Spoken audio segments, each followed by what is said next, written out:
So, the level 83 dungeon is the Tower of Babil, and it has some really fun boss fights with some interesting mechanics.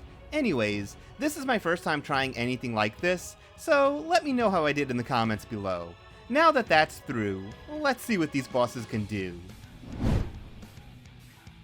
So, the first boss is named Barnabas, or Barney for short, and his whole gimmick is magnets.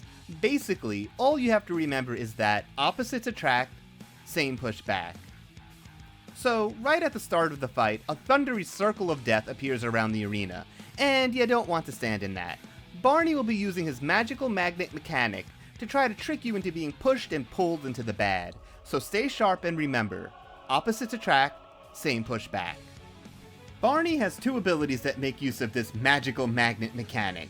One is Dynamic Scrapline. This is where he stands in the center of the arena with a big old "Don't Stand in Me" circle underneath him. You will see a plus or minus sign swirling around him, and also have a plus or minus sign over your head.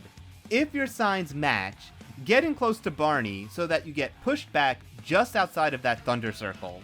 If your signs are opposite, move closer to the thunder circle, because you will be getting pulled in towards Barney. So, the other mechanic is called Dynamic Pound, and this is where he jumps to the outer edge of the arena and drops down a "Don't Stand in Me" rectangle splitting up the stage. Just like before, you get a sign over your head, and there will also be a sign in the rectangle. If your signs match, get close to that rectangle, because you are going to be pushed back, and you don't want to be pushed into the thunder circle. If your signs are opposites, get away from the rectangle, because you are about to get pulled into it.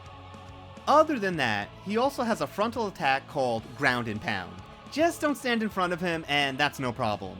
He will also summon these orbs all around the arena, and you just have to stand in between them and you won't get hit.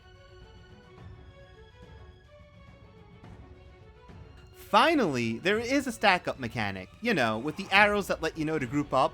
If you want, you can use some defensives to mitigate the damage, and that is the Barney fight.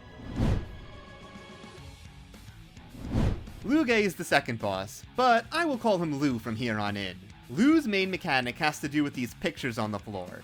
This one transforms you into a frog for one of the mechanics, and this one makes you tiny for the other mechanic. The first thing he does is an ability called Thermal Suppression, which is just a party-wide AoE, aka a healer check. Most of his other abilities are just ground AoEs that you just need to make sure you aren't standing in. Magitek Chakram is the first big mechanic, and these huge chakrams, which are basically blades, appear around the arena. And for this one, you want to stand on the tile that makes you tiny. This tile, to be precise. So that the chakrams fly over your heads and you take no damage. Take that, Lou. Another mechanic to be mindful of is Magitek Explosive. This is where Bomberman-like bombs appear throughout the arena. Essentially, they make a plus sign with their explosions, and you are looking for the spots where they won't intersect. If you played Bomberman, that makes a lot of sense. Hopefully seeing it here will also help you make some sense of it. Now, the last mechanic is called Downpour, and this is where he fills the arena up with water. Now, you might think you will drown, but that's not the case. You just move really slow. So hop onto the human to toad tile so you can move around freely, allowing you to dodge the ground AoEs that happen throughout this mechanic. And that is all there is to Lou, and in no time you will be through. Last up is Anima, who I will call Annie from here on in. Annie is quite the dungeon boss fight, and actually feels more like a trial.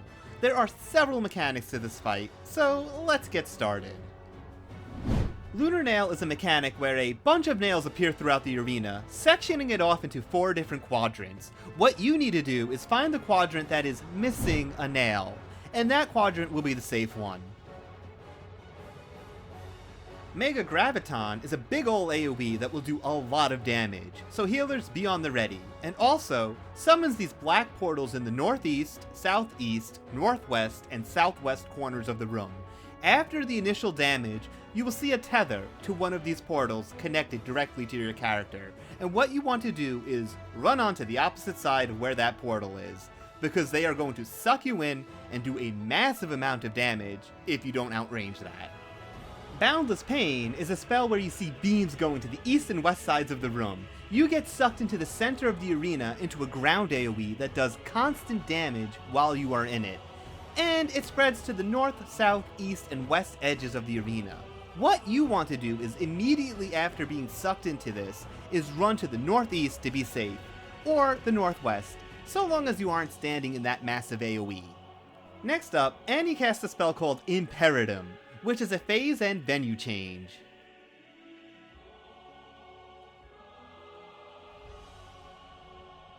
There's a new mechanic here called Obliviating Claw, and it has two different effects. The first is these nail-like things appear to the west and east, outside of the arena. Since you don't want to get nailed, what you want to do is look for the side that spawned first, and get into where the safe spot is. Make sure to look at the opposite side to see where the safe spots are over there as well. And after the nails sweep across the screen, move to the north or south into the new safe spot. There's a bit of leeway here, and you have time to adjust if needed.